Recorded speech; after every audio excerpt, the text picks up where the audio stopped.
All right, so good evening and good morning if you're listening to this from the Pacific Rim or the Australias. And I am honored to be the brand ambassador for Rever. And if you want to learn more about Rever, you can either hit me up in direct messaging or you can go to reverscore.com. And we are going to have a fabulous live tonight. And I'm going to pass it over. I am the guy in the blue shirt. I go by hashtag simpler, faster, better. And in that mind, I'm going to pass it over to Mr. Steve Sullivan to introduce himself. And we will be talking about empowerment and all sorts of other good stuff to make women leaders champions. So over to you, Steve. Well, thank you, Bruce, for having Karen and I on your show tonight. We're really looking forward to this conversation and sharing some valuable tips for women who are watching and men as well. And we appreciate all that you do on LinkedIn. We're very much, committed to LinkedIn, and we have many good friends there. So they'll jump on tonight and join us. For those of you that don't know, Karen and I call ourselves Confidence Catalyst, which is a fancy way of saying that we're a confidence coach. And we like to help expedite and facilitate people's abilities to gain the confidence that they need to move forward and take the action that they want to take to achieve their goals. And so with that, I'll pass it to Karen and ask her to share a little bit about our target audience and why we're here tonight. Actually, before you do that, you're not going to believe this. Look at my long-term word goal for this year.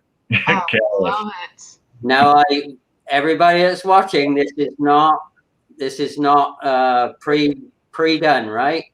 That's right. So I had no idea, but that's my long-term goal word, to go back to being catalyst. And I'm going to be, the other one, short-term, is open and with ease. So with open and ease, off you go, Karen. Tell us a little bit about yourself. Thank you, Bruce, so much. I echo Steve's sentiments about how honored we are to be here tonight. Just in a nutshell, I would just like people to know that empowering women is something that's very, very important to me. And Steve and I coming together to help women coming out of toxic relationships, and of course, men along the way, really speaks to my own background. I was involved in a toxic relationship, a marriage, for more than 15 years. And it was kind of out of, talking about the different challenges that I faced that helped me to get to where I am today, that we realized that there was a target out there that has been overlooked largely. And, there are a lot of different coaches and resources out there that are focused on dealing with different issues related to women, but specifically toxic relationships, be it personal or professional. There really aren't that many. And if you're a strong woman that finds yourself at one point in a toxic relationship, it can be very humiliating, demoralizing, and it causes you to lose your way and your voice. And it's out of that shame and embarrassment that you don't tell people, you don't talk about it, and you lose your confidence. And that was what Steve and I discovered. I have been known as the encourager, and that's because I am often one who encourages people. People reach out to me all the time that need a little boost along the way. I'm very flattered and honored to be able to affirm people. My biggest motto is that you have value no matter where you are. So whether you're at the top of the mountain, you're on your way up the mountain, or you're in a valley, you still have value. And that plays in with the work that we do with confidence and women coming out of toxic relationships.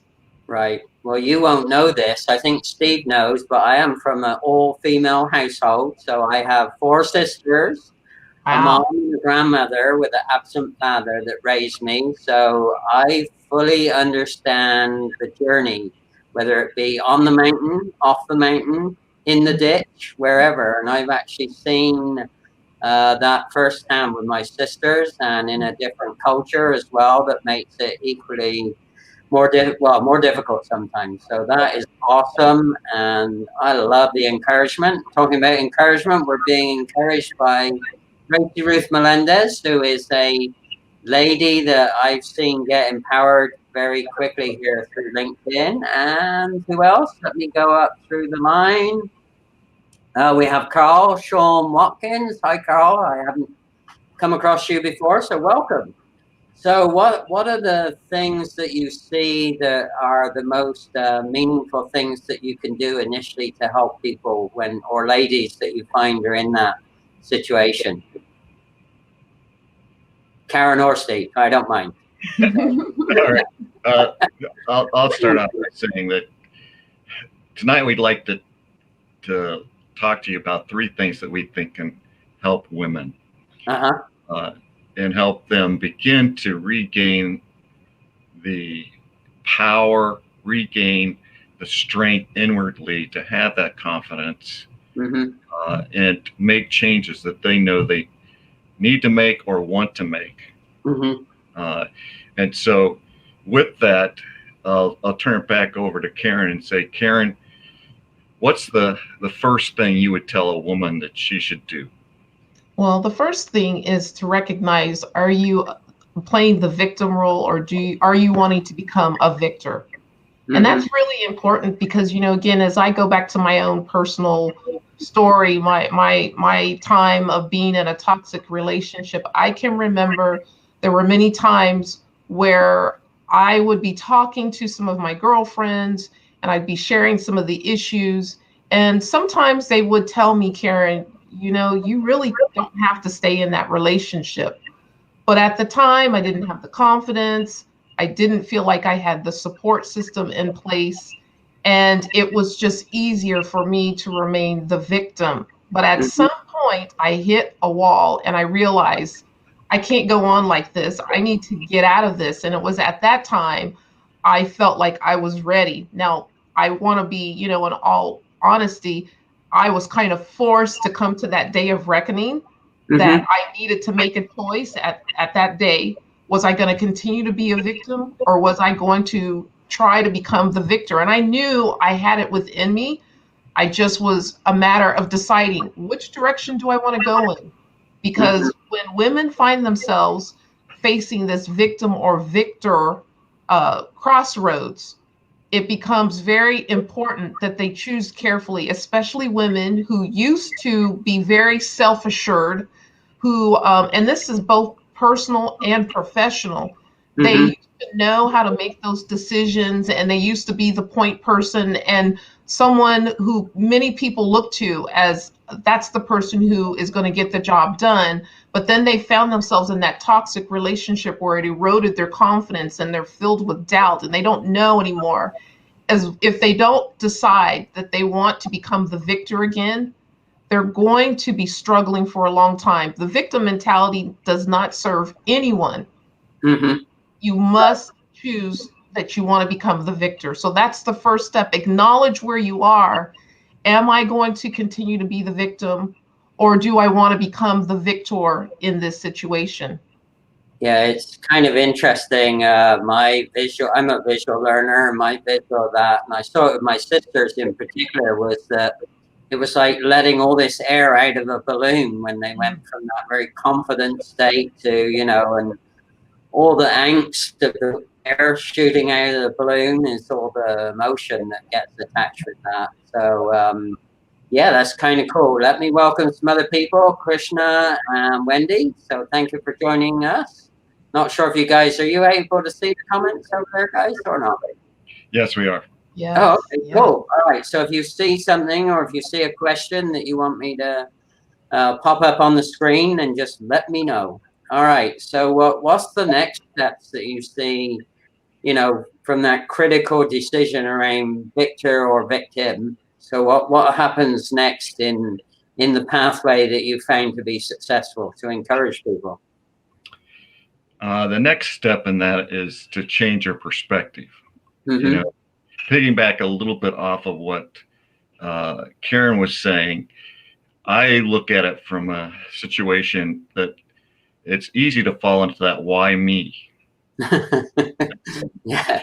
into that why me category and you're stuck with why me, this is not fair, all that may be very well true, but that does not move you forward. It does not get you out of the situation you're in to take the action to say, I can change this and I can do something about it. And for me, one of the things I learned through battling cancer that helped me get through that was to change my mindset. And I adopted a mindset called embrace today. And as I focused on, I didn't know whether I'd be alive the next day. I had only today. And so what do you do with that? If you can focus on only one day, what are you going to do with that day? So for me, I developed a mindset around 3 actions that I would try and do. One was to be aware of the world around me, the beauty that's around me, stop and let the breeze come, or listen to the bird, or see the flower, and don't run past those things. Those are amazing ways that God has given us to refresh us. And the second thing was to create memories with my friends and family. Because I didn't know whether I'd be here tomorrow. So again, how can you move beyond woe is me to taking action? Think about ways you can create memories. If you're a woman with children like Karen was, she has 5 wonderful children. Ooh, 5. Wow, you look good, Karen. Awesome. And so, raising children out of a toxic relationship is a challenge. Yeah. But one of the things you can look to do is find ways to create memories, because those memories will create positive things for them and for you, and help you cover over the negativity. One of my favorite Bible scriptures is love covers over a multitude of sins. And so when you try to extend that love through creating memories and through showing it to other people, you can begin to live at another level, on a different level. Which brings me to finally the third point on that, and embrace today, is to make sure that you show love to those that are important to you, so that they know that you care for them and that they are loved. You may not have tomorrow to show it to them, so show it to them today. And just by that very act, you will receive love back. You'll begin to build those positive feelings, to get yourself out of the negative feelings, and to move forward. Karen, is there anything you'd like to add to that?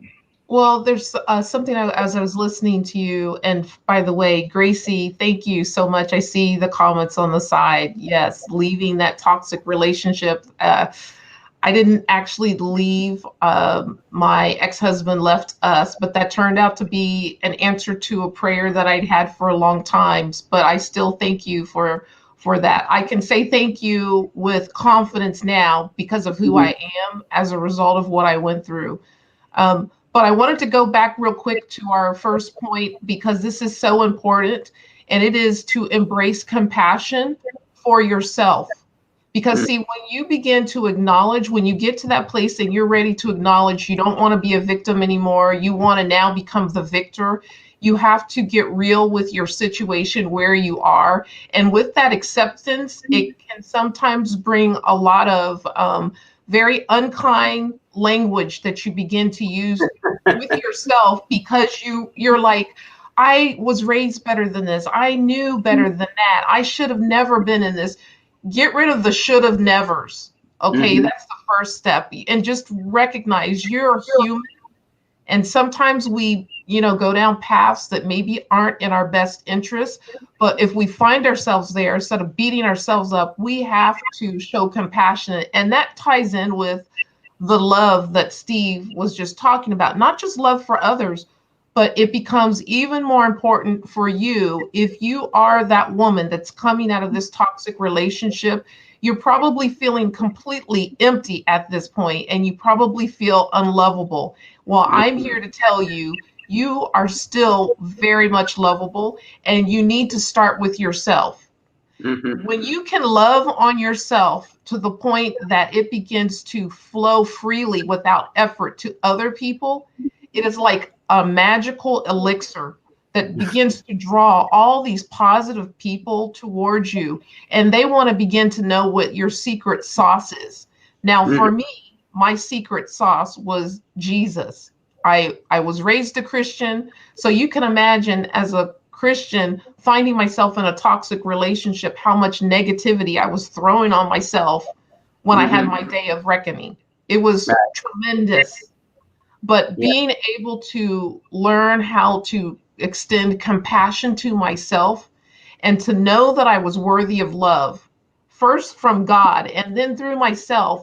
And as I began to love myself more, it was just attracting a different crowd of people to me. People are coming to me that I would have never been able to attract if I didn't love myself. So that is so important. Compassion needs to be added into this mix for the mistakes that you will make along the way, but recognize the fact that you were in that terrible relationship, it only served to strengthen who you are. It's helping to develop who you are so that now you can move forward, and you know that will be a reference point sometime in the future where you're going through a difficult situation, and you can look back to that toxic relationship and you can recognize you became stronger because you survived that, and you learned some different things that you're now, it's powering you forward, and it's attracting different opportunities in your life that will help you to continue moving forward on the path that God had always intended for you to be on. So that's what I would add to that. Well, there were some aha moments in there because I've been on the other side of the fence. You know, I was in a codependent piece of the toxic relationship between my father and my mom. So, yeah, there's all those same things that occur. Managing or mellowing in the moments was something that I never used to do. I was always in a hurry to escape. So that input from Steve is so important that, yeah, if you mellow in the moments and make everything memorable, make the memories, make it a memorable day. And yeah, so important. And just, it's amazing how we were saying before we went live that how more alike that we are than disalike. I mean, that 10 or 20% that makes us really special secret sauce is our unique, you know, our unique personality. But at the core, we all struggle with many of the same issues. So we're more alike that way. And Bruce, you highlight a very important piece. You just mentioned it. We all struggle with a lot of the similar things. And it's when we speak up, and see, for women in particular, if you are in, and I'm going to speak mostly to the professional setting for the moment. If you are a female executive and you find yourself in a toxic culture work environment, it is probably incredibly difficult for you to speak up, because let's face it, although there are more women in the workplace and more women who are coming into the C-suite, it is still predominantly run and dictated, and yes, I did say dictated, by men. Now, yes, it just so happens I'm in a man sandwich at the moment, and I'm quite happy about that because it's two very wonderful, beautiful souls. But for the women who find themselves surrounded by a bunch of male executives who are looking at her like she is less than, she might not feel comfortable opening up. She may not even know who she has that she can go and talk to about the toxicity that is there in her environment. And she may find herself struggling time and time again. Maybe even some of the guys are threatened by her ability to always show up and perform well, and maybe because of their insecurities are trying to sabotage her, which again will cause her as the woman to maybe feel like it's not safe for me to talk to anyone here about the issues that I'm facing. But you said it best. So many of us are going through the same problems. And when we open up and we begin to share and we begin to talk, and although the issues that men face may be slightly different than the issues that women face, I have spoken to men who have also been the victim in a toxic relationship. So by the women feeling like they can get a sense of who they can speak to, you never know. You might have a male colleague who actually has been in that position before, that together can kind of offer some type of support while you're there. So it's important to find that safety place that you can begin to talk and share and open up. Right. Well, I think the bookend brothers. Actually, there's some feedback. Just let me turn my phone off. So, I think the Bookend brothers are all about empowering women for sure. At least from what I know about working with Steve before. So I love it. I absolutely love it when you can empower women and they feel alive and fresh, and they can be honest, and they're not going to worry about that kind of bad behavior that the boys get up to, and they do. I get so embarrassed about being a guy sometimes, particularly when I was in a leadership role, and it was very slight. It was like a magician move. It was very sleight of hand, and they would like not even realize that they've made the lady leader, feel lesser than she really is. And yeah, it's really difficult to be very aware of that. But on the flip side of that, coming from an all-female household, you get brought up to be pretty aware pretty quickly. So I am so happy that I wasn't happy at the time. I felt ganged up upon, but now I look back and I realize that, wow, this was such a great opportunity to learn so much more. So yes, thank you, Bruce. And coming out of that, corporate environment, in my case, with 20 years of leadership experience in IT, IT is very much a male industry. Yeah, that's right. In many ways, I was kind of the oddball because I was always trying to bring women into it. I saw how women would offset some of this solo hero mentality that the guys would have working one-on-one. Yeah. Not think about the bigger picture, not really think about the customer. Right. Those sensitivities that sometimes a woman can bring in and start to show an example of leadership, got that title or not, of better behaviors in how to operate. Yeah. So I love the influence that women can bring into the corporate world. And I hope more businesses will see the value of that.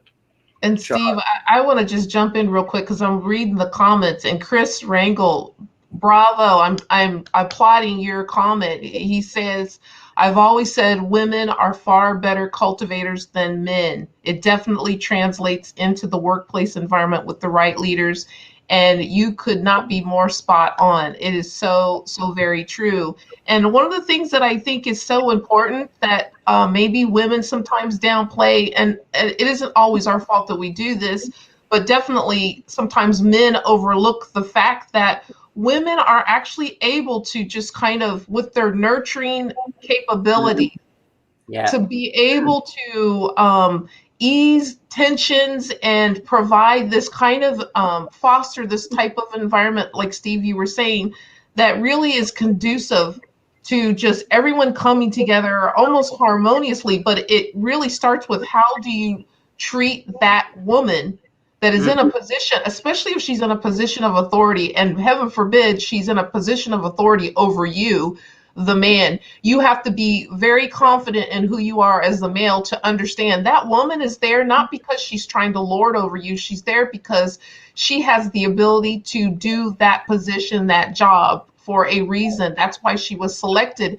and give her the opportunity to allow her to be who she is, instead of feeling threatened by the fact that she is a woman. And I would like to see more men embrace that. Now, Bruce, you're pretty blessed because you did come up in an environment with so many females.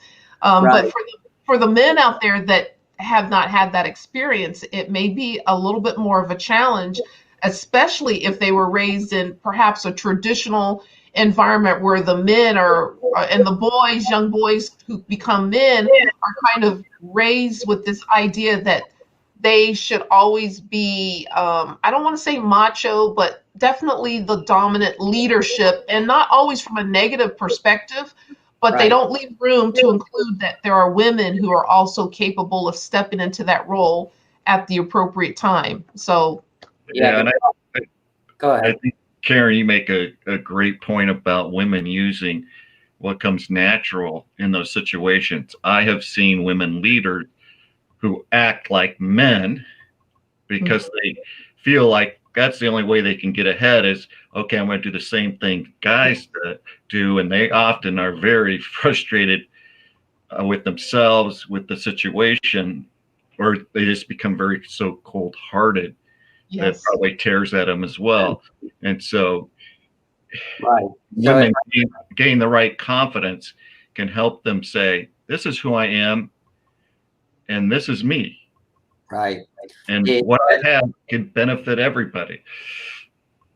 the other thing I see, Steve and Karen, is that you got trade competition for collaboration very often, and guys are not so good at dropping the competitive. And the lady leaders I've worked with, they're almost wired more naturally to be great collaborators. So what you just described, Steve, is unfortunately some of the collaboration from women then turn into they think they have to be competitive at equal level, and it kind of all for that's double toxicity, because then you've got this kind of weird dynamic between the lady leaders and the guys, and then you've got the competitive element and the collaborations being left to one side, and it gets a mess. So I've been in many a sisterhood, literally, where I've had to just get up and walk away, and that's really difficult when you're when you're an action orientated, And my father used to rail on me for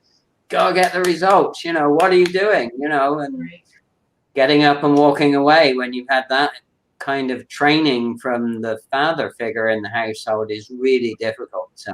Yeah, it is. It is. And that's where discernment comes into play, because wisdom and discernment go hand in hand, right?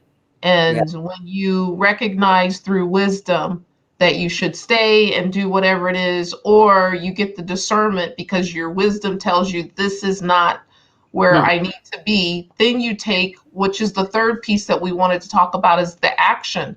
The third thing for women who are finding themselves, they need to be empowered again, is you need to decide what action steps that you want to take. And part of that comes from, is tied into your changing your perspective by helping others. You see, because I read this article from, it was with Jane Seymour last week, and I loved what she said about the article was written, what lessons did she learn from her 4 marriages and divorces? And the takeaway for me at the end was what she said about the importance of recognizing when you are going through a challenging situation, a hardship, toxic relationship. How do you get through to the other side? You change your perspective by looking to see who else can you help. Because when you help somebody else, you do a couple things. You turn your attention off of your own situation, and then you put your focus on somebody else. And by you putting your focus on somebody else, that gives you purpose. And purpose is what helps you to continue standing in your own difficult situation until the opportunity comes for things to change. But during that time, you're not focused, you're not the microscopic level, looking every day, every minute at, why am I still in this terrible spot? No, your purpose now becomes, I am focused on helping these other people. Maybe it's helping another team.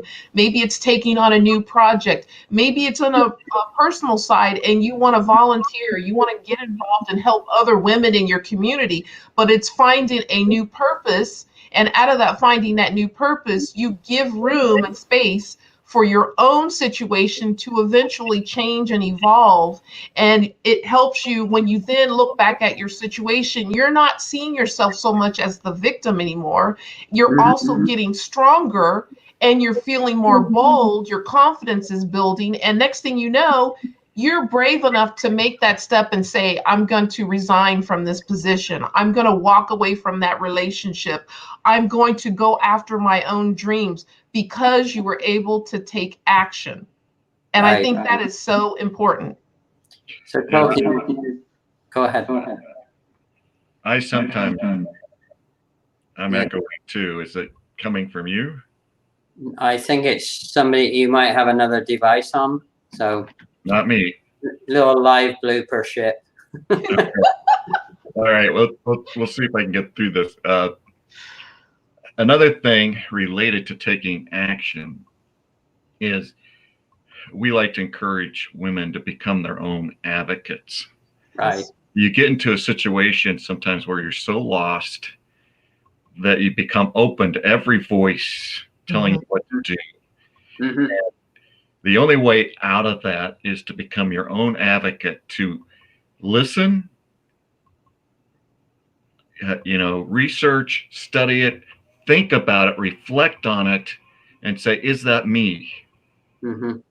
And then take action that's in your best interest, not what your sister or neighbor or somebody else says is the best thing for you to do. Right. So talking about taking action, I'm going to kind of weave it together. What's the best way for people to reach out and get a hold of you both or individually? What's the preference there? Either one of us can be reached through LinkedIn. So right now, that is our primary communications until we roll out a website here in the next couple of months. Okay. And what's the collaboration with you and Karen called? It's a nifty name. Confidence Rediscovered. Ah, cool. We do have a business page out there on LinkedIn, so you can go out there and follow that, so that any content that we produce along these issues will certainly show up in that group as well as on that page. So are you using a hashtag for the company page, or what are you using, Steve? We have a LinkedIn page, but we also have the hashtag Confidence Rediscovered.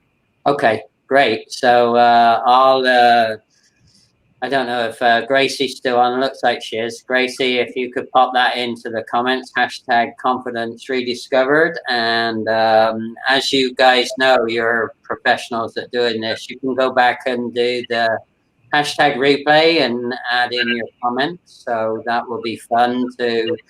And again, for those of you that have asked questions between the three of us, we will make sure that your questions get answered. And if you have somebody in your network who could take value from this live conversation or some pointers from both Karen and Steve here, then, be sure to share this. And it will appear in the feature section of my page, so it's pretty easy to find. So final passing thoughts, Karen. My final passing thoughts is just know that you're worth it.